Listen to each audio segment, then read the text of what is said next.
మీ కోరిక యాక్చువల్ గా అంటే మీ లైఫ్ లో మీరు చేయాలనుకున్నవి మీ అబ్బాయి రూపంలో అంటే ఆ కోరిక అయితే తీరింది.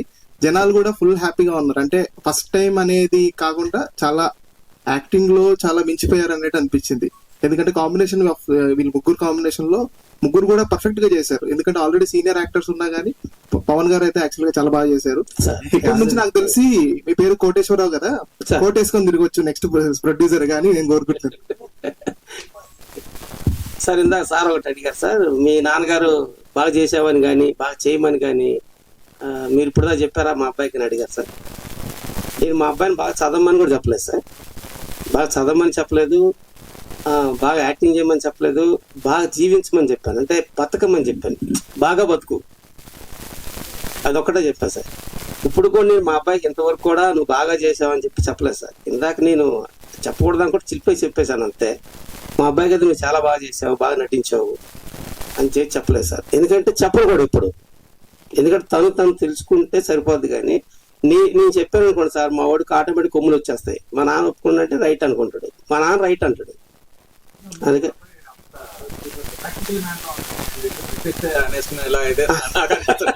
నేను అనుకుంటున్నాను సార్ అలా, అంటే మా నాన్న చెప్తా రైట్ అనుకుంటాడని నేను ఎప్పుడు చెప్పను సార్. అది మీలో కొన్ని గుడ్ క్వాలిటీస్ మేము చూసాం. అంటే సినిమా ఇండస్ట్రీ గురించి మీరు పాజిటివ్ గా మాట్లాడటం కానీ తర్వాత కానీ ఇప్పుడు మాట్లాడడం, మీ క్వాలిటీస్ లో చాలా వరకు మీ అబ్బాయిలో కూడా ఉన్నాయి. అందుకని చెప్తున్నా, ఒకళ్ళు మీరు పొగిడినా కూడా ఎక్కించుకోవడం అట్లే సార్, పొగడను కూడా అదేలే, అది ఓకే, పొగడను కూడా సార్. హాసిని గారు, హాసిని అంటే ట్యాగ్ లైన్ మీదేనా? ఓకే, యాక్చువల్ గా అంటే మీ కప్పులు కనపట్లేరు. యాక్చువల్ నాకు అలా పిలవాలని తెలియక హాసిని గారు హాసిని మీ కప్పులు కనపట్లేరు. ఏమైందండి షూటింగ్ లో? గొడవ అయింది, ఫస్ట్ లాలకి ఇచ్చారు. అవును, డివోర్స్ అయిందండి. సో మీరు ఫుల్ గా ఎంజాయ్ చేస్తుంది అంటే, ఈ సినిమాలో ఫుల్ గా ఎంజాయ్ చేసింది అంటే అది గుర్తొస్తే ప్రతిసారి అంటే నవ్వుకునే సిచ్యువేషన్ ఏంటి? సప్తగిరి గారితో కావచ్చు, కసిరెడ్డి గారితో కావచ్చు, ఏదైనా ఒక ఎమోషనల్ సీన్ ఉంటది. అన్నిటిలోకి కసిరెడ్డి గారు ఎందుకు ఒక ఎమోషనల్ సీన్ ఉంటది, రాయించది పవన్. అదే మేము ఫేస్ లు చూడట్లేదు, ఫేస్ లు చూడండి, మీ హస్బెండ్స్ ఫేస్ చూడండి, మేము చూడము, మేము ఇక్కడ షోల్డర్ కి చూస్తాం. వాళ్ళకి చూస్తే నవ్వు వచ్చి అది ఆ చిన్న షార్ట్ ఒక 1 hour చేసాం మేము.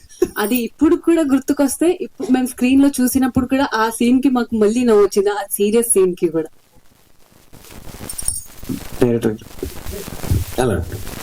యాక్చువల్ గా రాజీవ్ కనకర్ గారి చిన్న క్యారెక్టర్ అయినా సరే పంటి మీద సీన్ అది చాలా బాగా వర్కౌట్ అయింది నిజంగా. అలాంటివి చిన్న స్పార్క్ సీన్స్ కూడా చాలా మూవీకి చాలా ప్లస్ అయింది. Thank you sir, thank you. Actual గా ఇంకోటి ఏంటంటే ఈ లవ్ స్టోరీ ఏదైతే పెట్టారో అది మొత్తం అది కూడా చాలా క్యూట్ గా ఉంది. దాన్ని హైడ్ చేసి ఏదైతే అందరూ మేబీ మెజారిటీ ఆడియన్స్ ఈ డైవర్స్ ఇష్యూ వీటి గురించి ఎక్స్పెక్ట్ చేసి వస్తారో, ఏదైతే అది హైడ్ చేశారో అది నిజంగా మీరు మంచిగా థింక్ చేసింది, అది వర్కౌట్ అయింది. చాలా చాలా థ్యాంక్స్ అండి. నేను ఎగ్జాక్ట్ గా ఏదైతే ఫీల్ అయినా అది మీ నోట్లోంచి వచ్చింది. చాలా చాలా థ్యాంక్స్ అండి. మిస్టర్ శ్రీ సంజయ్.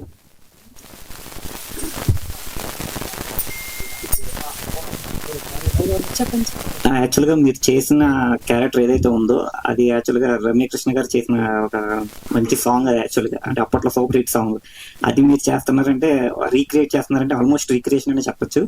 మీ మీద అప్పుడు ఉన్న ప్రెజర్ యాక్చువల్ గా అప్పుడు చెప్పారా డైరెక్టర్ గారు ఈ సాంగ్ యూజ్ చేయాలనుకుంటున్నాం థియేటర్ లో అని చెప్పని ఏమన్నా? Thank you so much sir, మీరు కంపేర్ చేసినందుకు. సో అంతా అంటే కాదు, నాకు చెప్పలేదు సార్ సాంగ్ గురించి. సాంగ్ అయితే లేదు, నేను థియేటర్ లో చూసినప్పుడు షాక్. నేనైతే చాలా బాగా అనిపించింది సార్. హీరో గారు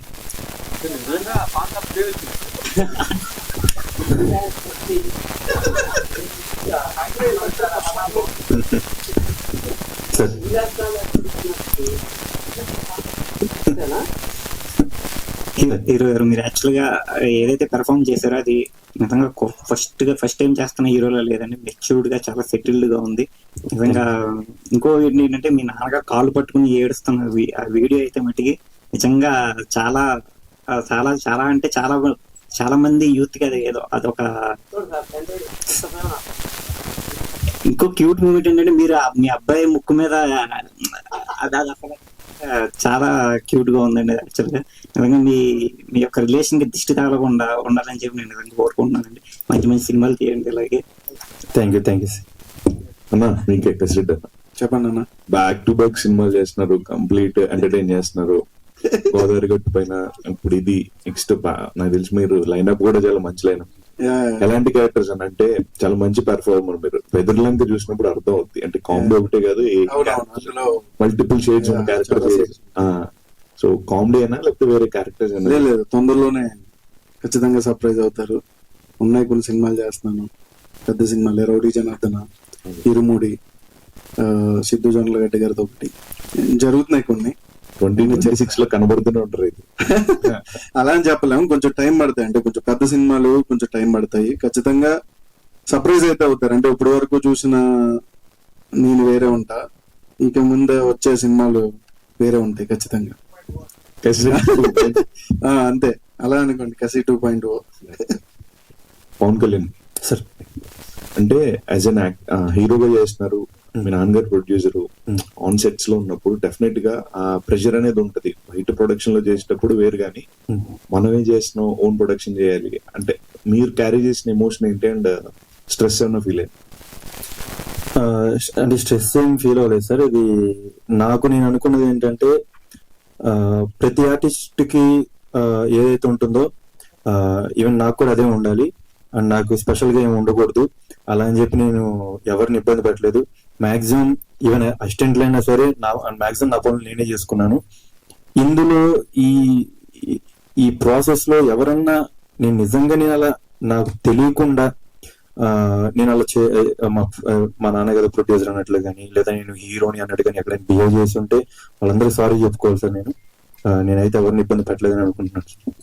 మొన్న మీ నాన్నగారితో ఇంటరాక్ట్ అయ్యేటప్పుడు ఆయన మాట చెప్పుకున్నారు సార్, మా అబ్బాయి చాలా ఇంట్రోవర్ట్, అసలు ఎవరితో అంతగా మింగిల్ అవ్వలేరు అన్నట్టు చెప్పుకున్నారు. సో ఈ సినిమాతో మీ కంఫర్ట్ లెవెల్స్ ఎంత వరకు వచ్చున్నాయి, అండ్ యాక్టింగ్ పరంగా అండ్ యాజ్ ఎ పర్సన్ గా మీరేం చేంజెస్ చూసారు? ఇంట్రోవర్ట్ నుంచి మారేరా? అంటే మారుతానని అనుకున్నాను సార్, కానీ ఆ స్క్రీన్ నుంచి బయటకు వచ్చేసిన తర్వాత మళ్ళీ నాకు వచ్చేసింది. ఏముండదు, ఇప్పుడు ఓపెన్ గా మాట్లాడుకుంటే మీ నాన్నగారి దగ్గర నువ్వు ఎక్స్ట్రావర్ట్ కింద ఉంటావేంటి? ఇంట్రోవర్టే కదా. అశ్విని గారు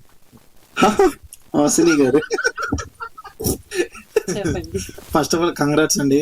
ముంబై నుంచి వచ్చి ఇక్కడ తెలుగు బాగా నేర్చుకొని తెలుగు బాగా మాట్లాడుతున్నారు. ఫస్ట్ ఆఫ్ ఆల్ మీరు పురుషోత్తముడు సినిమా తీసేటప్పుడు ఫస్ట్ రోజు షూటింగ్ లోనే తెలుగు మాట్లాడటానికి, తెలుగు అర్థం చేసుకోవడానికి, తెలుగు పలకడానికి చాలా కష్టపడ్డారంట. తర్వాత చెప్పారు కొంతమంది అనాలి, చెప్పుంటారు. అయితే తర్వాత ఇంకా తెలుగు నేర్చుకోవడానికి ఎన్నో క్లాసెస్ కూడా తీసుకున్నారని చెప్పి. అయితే ఇప్పుడైతే తెలుగు చాలా బాగా మాట్లాడుతున్నారు. ఈ క్యారెక్టర్ చెప్పినప్పుడు మీకు ఎలా అనిపించింది? అంటే నేను స్టార్టింగ్ లో మీరు తీసిన సినిమా కన్నా ఇప్పుడు కొంచెం ఇది సైడ్ క్యారెక్టర్ లాగే కదా, మీరు ఏ నచ్చి ఒప్పుకున్నారు అసలు ఈ క్యారెక్టర్ ని? ఫస్ట్ సప్తగిరి సార్ ఫ్యాన్ నేను. కామెడీ చూసి, అంటే మోస్ట్లీ నేను తెలుగు నేర్చుకునేటప్పుడు అన్ని కామెడీ మూవీస్ ఎక్కువ చూసేదాన్ని. తర్వాత లవ్ స్టోరీ అంటే ఒక హీరో సెలెక్ట్ చేసేదాన్ని, ఈ హీరో సినిమాలు అన్ని చూసేయాలి. అలా అని తెలుగు నేర్చుకున్నాను. ఆయన ఈ సినిమా స్టోరీ చెప్పినప్పుడు, ఫస్ట్ డే చెప్పినప్పుడు ఫుల్ కామెడీ. తర్వాత చెప్పారు 3 హీరోయిన్స్ ఉన్నారు, పర్లేదు సార్.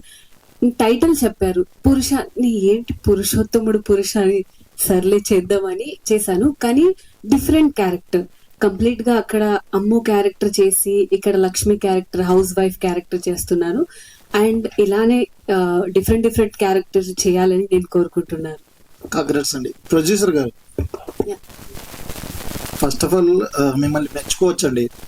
మీ అబ్బాయి నేను యాక్టర్ అవుతానని, నేను ఇండస్ట్రీకి వెళ్తానని, నాకు చాలా ఇంట్రెస్ట్ ఉంది అని చెప్పి మీకు చెప్పినప్పుడు మీరేం చెప్పారు? ఫస్ట్ రియాక్షన్ మీ దగ్గర నుంచి? ఆయన చెప్పారు వాళ్ళ అబ్బాయి. అంటే అలానే కాదు, ఫస్ట్ ఆఫ్ ఆల్ కొంతమంది చాలా మంది తల్లిదండ్రులు ఏంటంటే చదువుకోవాలయ్యా ఇట్లా అని చెప్పి అంటారు కదా. మీ కోరిక మీదకే లేదు సార్, మా అబ్బాయి ఇండస్ట్రీకి వెళ్తాను సినిమా తీస్తాను నన్ను అడగలేదు. నేనే మా అబ్బాయిని అడిగాను ఎట్లా అని. ఇంకా ఏంటంటే మరి అది నా మాట వినటం కోసం కావచ్చు, లేదంటే తనలో ఏమన్నా కొంచెం ఓకే నేనేం చేయట్లేదు కదా ఏదో చేసేద్దాం అనుకోండొచ్చు, కానీ నేనే బలవంతం చేశా కానీ నన్ను మా అబ్బాయి బలవంతం చేయలేదు. దాని తర్వాత ఏంటంటే నేను ప్రొడ్యూసరు ఆయన హీరోగా అనుకోవడానికి కూడా మా అబ్బాయి ఇలా నడుచుకుంటే క్యారీవాన్ దగ్గరికి వెళ్తుంటే అక్కడ 10,000 రూపాయలు వస్తూ పాడైపోతున్నా సరే దాని వంక కూడా చూసేవాడు కదా మా అబ్బాయి. అంటే అది ప్రొడ్యూసర్ కొడుకు కదా, ఏమైనా రెస్పాన్స్ ఉంటుంది కదా సార్. మా అబ్బాయి ఏం చెప్పాడంటే నాకు ఇంటికి వచ్చేది, ఎప్పుడైనా నీ ప్రొడక్షన్ విషయంలో నేను ఒక పాయింట్ కూడా నేను ఎవరిని అడగను, ఏమవుతున్నా ఏం పోతున్నా నేను అడగను. ఎందుకు అడగనంటే నేను ఎప్పుడైతే వాళ్ళని అడుగుతానో వాళ్ళందరినీ యాంటీ అవుతా. నువ్వు ఖర్చు పెట్టి ఎంత పెట్టుకోవాలనుకుంటే ఎంత ఖర్చు చేసి అంత ఖర్చు చేసుకో, నేనుగా అయితే ఇది మా ప్రొడక్షన్ కదా ఇది ఎందుకు వేస్ట్ అయిపోతుంది అనేది నేను అడగను నాన్న అని చెప్పాడు. ఇక నేను దానికి అది కూడా రైటే కదా అని చెప్పేసి ఇంకా అది ఇందాక మా అబ్బాయి హీరోగా ప్రొడక్షన్ అంటే మా ఇద్దరి మధ్య అయితే ఆ తేడా కనబడలేదు సార్. మేము అతను హీరోగానే పని చేసుకున్నాడు, నా సైడ్ ప్రొడక్షన్ చేసుకున్నాడు. మీ బంధువుల్లో ఎవరైనా చెప్పారా మీ అబ్బాయి బాగా యాక్ట్ చేశాడు పురుష సినిమా రిలీజ్ అయింది కదా? చాలా మంది చెప్పారు సార్. మాకు అంటే దగ్గర ఒక 10,000 మంది మొన్న అంత ర్యాలీ బైక్ అదంతా పెట్టి కాళ్ళ మీద ఊరేగింపు చేయడం జరిగింది. ఒక 500 లీటర్ పాలతో పాలాభిషేకం చేశారు. వాళ్ళ అమ్మ అయితే ఆపుకొని ఏడుస్తూనే ఉంది. మాకు చాలా ఆనందంగా ఉంది. ఎందుకంటే జనరల్ మా పల్నాడు వాళ్ళు అంటే దేశమైన అంతే పెంచుకుంటారు, అదే ప్రేమైన అంతే పెంచుకుంటారు సార్. ఎవరి మీద కారంపూడి సార్ పల్నాడు. మాకు నేను చాలా హ్యాపీగా ఉంది సార్. నిన్న జరిగిన మొత్తం వరుసగా 4 ఆటలు చూసాను. నేను 4 ఆటలు చేయడం కారణం ఏంటంటే మా పిల్లగాలను కంట్రోల్ చేయడం కోసం నేను అతను థియేటర్ అతను బతిలాడితే నేనే ఉన్నాను 4 ఆటల దగ్గర. నిన్న చాలా ఎంజాయ్ చేసాం సార్. ఇప్పుడు మా అబ్బాయిని ఆ స్టేజ్కి తీసుకొచ్చిన డైరెక్టర్ గారికి, కొత్త ఆడియన్స్ కి, మీకు అందరికి రుణపడి ఉంటాం సార్. మేమైతే నిజంగా ఎక్స్పెక్ట్ చేయలేదు మా అబ్బాయి బాగా చేస్తాడని, కానీ మా అబ్బాయికి ఎంత పేరు వస్తుందనైతే మేము ఎక్స్పెక్ట్ చేయలేదు.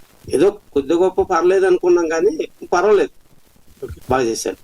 కోటేశ్వర్ గారు, మీరు ఏమన్నా క్యామియో చేయాలని ఏమన్నా అనుకున్నారా ఈ సినిమాలో? అంటే ఎట్లయినా మీ కోరిక కదా క్యామియో అంటే సినిమాలో. ఈ సినిమాలో డైరెక్టర్ గారికి ఏమైనా చెప్పారా, నేను ఒక సీన్ లో ఇలా కనబడి వెళ్తా లేదంటే ఎక్కడైనా అలాంటి టాక్ వచ్చిందా? లేదు సార్, అట్లే నేను ఇంకొక సినిమా కనపడేవాడిని. మా అబ్బాయి సినిమా కాబట్టి నేను కనపడాలనుకోలేదు. నెక్స్ట్ సినిమాలో కనబడాలి, నెక్స్ట్ ఇంకెవరితో తీస్తే కనపడతా సార్. అది ఇంకా కనపడాల్సి వస్తే నాకు తీరని కోరిక ఏంటంటే నాకు కూడా కిటికీ సీన్ పెడితే కుదిరితే, అది కానీ ఏదైనా పాసిబిలిటీ ఉంటే దానికే అదేది అడుగుతా సార్. మీ ఫ్రెండ్ సర్కిల్ అంటే మీరు చాలా కాలం ఇండస్ట్రీలో ఉన్నారు కాబట్టి ఈ సినిమా రిలీజ్ తర్వాత మీ సర్కిల్లో నుంచి గానీ ఇండస్ట్రీ పెద్దల నుంచి గానీ వచ్చిన బెస్ట్ కాంప్లిమెంట్ ఏమన్నా? మా ఫ్రెండ్స్ ఫోన్ చేశారు. ఫోన్ చేసి ఎక్కడ ఇది ఒక కొత్త డైరెక్టర్ తీసిన సినిమాలా అనిపించలేదు, ఏదో చాలా ఎక్స్పీరియన్స్ ఉన్నటువంటి ఒక డైరెక్టర్ తీసిన సినిమా లాగా ఒక పెద్దగా టేకింగ్ అనేది అంతా కూడా చాలా బాగుందని చెప్పి మా ఫ్రెండ్స్ చెప్పారండి. అలాగే ఇందులో వీళ్ళకి ఎవరైతే 3 క్యారెక్టర్లు ఉన్నాయో గెటప్లతో వాళ్ళకి కొన్ని నిక్ నేమ్స్ పెట్టానండి. ఆ నిక్ నేమ్స్ అవే కదా మా ఫ్రెండ్స్ వే. వాళ్ళందరికీ థ్యాంక్స్ చెప్పాలి. బేసిక్ గా అంటే చిన్నప్పుడు స్కూల్ టైంలో ఉన్నప్పుడు వాళ్ళని ఒకరికొకరు ఫ్రెండ్స్ పిలుచుకుంటారు కదా, కొంచెం నల్లగా ఉన్నాడు బొగ్గు అని, అలా మా ఫ్రెండ్స్ కి ఉన్నటువంటి చిన్నప్పుడు మేము సరదాగా పిలుచుకునే మాటలు అప్పుడు స్కూల్లో ఉన్నప్పుడు సరదాగా ఉండే వాటిని నేను జ్ఞాపకం పెట్టుకుని వాటిని రాశాను. వాళ్ళైతే మాత్రం నిజంగా అంటే వాళ్ళకి తెలీదు ఈ ఇష్యూ, నేను ఇలా వాళ్ళ క్యారెక్టర్స్ అంటే వాళ్ళ పేరు నిక్ నేమ్స్ యూజ్ చేశానని. వాళ్ళు నిజంగా చూసి షాక్ అయ్యారు. తర్వాత నాకు ఫోన్ చేశారండి. చాలా సినిమా అయితే చాలా బాగా నచ్చింది, నువ్వు ఎప్పుడు వస్తావో చెప్పు, ఇక్కడ అరేంజ్మెంట్లు చేస్తా అని, ఊరికి అలా ఏమన్నా పెట్టమంటావా అంటే ఏమొద్దు, డైరెక్ట్ గా ఇంటి దగ్గర గేట్ దగ్గర దిగి లోపలికి వెళ్తున్నాయి అని చెప్పాను. నాకు చాలా హ్యాపీ అంటే థ్యాంక్ యూ అండి. First of all congrats sir. అసలు సినిమాలో చాలా అదిరిపోయింది అసలు మీ character. Thank you so much అండి. Thank you so much. ఏంటి అని అంటే ఇందులో ఎక్కువగా డైవర్స్ గురించే చూపించారు. అంటే ఇప్పుడు ఒక అబ్బాయిని కొట్టినా, అబ్బాయిని కొట్టినా ఇప్పుడున్న జనరేషన్ లో డైవర్స్ అనేది కామన్ అయిపోయింది. అంటే అసలు ఫస్ట్ ఆఫ్ ఆల్ ఒక రిలేషన్ స్ట్రాంగ్ గా ఉండాలి అని అంటే ఏం చేయాలి అని అంటే మీ ఉద్దేశంలో ఏం చేయాలి? నాకు తెలిసి కాంప్రమైజ్ అంతే, ఏముండదు. ఒకటి నువ్వు కాంప్రమైజ్ అవ్వాలి, లేదా అమ్మాయి కాంప్రమైజ్ అవ్వాలి. కాంప్రమైజ్ అనేది అయితే నేర్చుకోవాలి ఫస్ట్. అంటే ఓన్లీ నాట్ మ్యారేజ్. అదా అయితే ఇంకా మరి ఇంకా లాయర్ని అడగాలి. లాయర్ని అడగాలి అంటే నేను ఏదో చెప్తాం కానీ ఫైనల్ గా అయితే లాయరే చెప్తారు. లాయర్ గారు ఏంటమ్మా ఇంకా అవదమ్మా అన్ని పని అవని విషయాలు ముందే చూసుకోవాలి, కొట్టి దాకా తెచ్చుకున్నాం అంటారు. ఇప్పుడున్న సమాజం నీకు తెలుసు కదా. కసిరెడ్డి గారు ఇది ఫైనల్ అండి క్వశ్చన్. ఓకే ఓకే చెప్పండి. కసిరెడ్డి గారు అంటే ఫస్ట్ ఆఫ్ ఆల్ చెప్పారు కదా రాజావారు రాణివారు. అవునండి అవును. అప్పటి నుంచి మంచి ఫేమస్ అయ్యారు, బ్యాక్ టు బ్యాక్ కమెడియన్ గా సినిమాలు తీస్తున్నారు. అవును సార్. అయితే మీరు ఇండస్ట్రీకి వచ్చింది ఒక మ్యూజిక్ డైరెక్టర్ అవ్వాలని చెప్పి వచ్చారు, పీజీ కూడా చేశారని చెప్పి చెప్పారు, డిప్లొమా ఇన్ మ్యూజిక్. కానీ ఎందుకు యాక్టింగ్ ఫీల్డ్ లోకి వచ్చారు? అంటే దాంట్లో అవకాశాలు రాక, లేదంటే అలా ఏమి లేదండి. బేసిక్ గా నేను మా టీవీలో మాకు బుజ్జి గారు అని ఉండేవారు, మాకు దూరపు చుట్టం. ఆయన ఉన్నప్పుడు నేను అందులో వర్క్ చేసేవాడిని. సూపర్ సింగర్ 9 కి అబ్జర్వేషన్ టీమ్ లో చేసేవాడిని. ఆ టైంలో కొన్ని ఇంటి దగ్గర రెగ్యులర్ సినిమా కష్టాలు చెప్పుకుంటే ఎలా ఉంటుంది, ఆ టైప్ లో మనకి ఇంటి దగ్గర ప్రాబ్లమ్స్ వస్తే నేను ఇంటికి వెళ్ళిపోయా. తిరిగి వచ్చే టైంకి అన్ని మారిపోతాయి, కాలిక్యులేషన్స్ ఈక్వేషన్స్ అన్ని వేరే అయిపోతాయి. ఆ టైంలో నాకు అంటే మనకి సరైన గైడెన్స్ ఇచ్చే వాళ్ళు ఉండాలి. అలా ఇప్పుడు నా ఫ్రెండ్ రవికిరణ్ కోలా, ఇప్పుడు రౌడీ జనార్దన్ డైరెక్టర్, వాడు ఆ రోజు ఏం చెప్పాడంటే నీకు మ్యూజిక్ డైరెక్టర్ అవ్వాలనుకుంటే ఎప్పుడన్నా అవ్వచ్చు, ఆర్టిస్ట్ అయ్యే అవకాశం మాత్రం చాలా తక్కువ మందికి వస్తుంది, అది చాలా అదృష్టం ఉంటూ వస్తుంది. సో ఇప్పుడు నేను ఉన్నాను కాబట్టి ఈ సినిమాలో ఈ క్యారెక్టర్ చెయ్యి, నీకు ఖచ్చితంగా దీని తర్వాత వెనక్కి చూసుకునే అవకాశం అయితే ఉండదు అని ఆ రోజు ఆడు ఎంకరేజ్ చేసి చెప్పడం వల్ల నేను ఈ రోజు ఇక్కడ వరకు వచ్చా. ఆ ఫస్ట్ సినిమా కూడా వాడే డైరెక్టర్ కాబట్టి ఒక రకంగా చూసుకోవాలంటే నేను చాలా లక్కీ. ఎందుకంటే మా ఫ్రెండ్ డైరెక్టర్ అవడం వల్ల అంత పెద్ద క్యారెక్టర్ చాలా మంది వద్దన్నారు కూడా ఆ టైంలో. అందులో ఉన్న వాళ్ళు ఏంటంటే కొత్త వాళ్ళు కదా, ముందు ఏం చేయలేదు, నాకు అనుభవం లేదు. ఎందుకంటే అసలు అప్పుడు నాకు సంబంధం లేని సబ్జెక్ట్ అది. సో వెళ్ళేటప్పుడు ఖచ్చితంగా అంటుంది మనోడు ఏం చేయలేదు, కనీసం షార్ట్ ఫిల్మ్ చేయలేదు, ఏం చేయలేదు, సడన్ గా తీసుకొచ్చి నువ్వు అంత పెద్ద క్యారెక్టర్ పెడితే ఏంటంటే ఇప్పుడు ఎక్కడన్నా డైరెక్టర్ బిలీవ్ చేస్తే ఏదన్నా చేయగలడు. సో ఆ రోజు ఆయన నన్ను బిలీవ్ చేశాడు, ఈ రోజు నన్ను ఇక్కడ కూర్చోబెట్టాడు. ఎందుకంటే ఆ రోజు వాడు ఆర్టిస్ట్ నేను చేయించుకోగలను, డైరెక్టర్ అనేవాడు ఏదన్నా చేయించుకోవాలి, కాకపోతే నువ్వు 4 టేక్లు ఎక్స్ట్రా అవుతాయి అంతే. సో ఆ రోజు వాడు సపోర్ట్ చేయడం వల్ల నేను ఈ రోజు ఇక్కడ కూర్చున్నాను. పవన్ కళ్యాణ్ గారు లాస్ట్ సార్ ఏం లేదు, ఇందాక నాన్నగారు యాక్టింగ్ చేస్తా ఉంటే కిటికీ సీన్లు ఉంటే చేస్తాను అన్నాడు నాన్నగారు.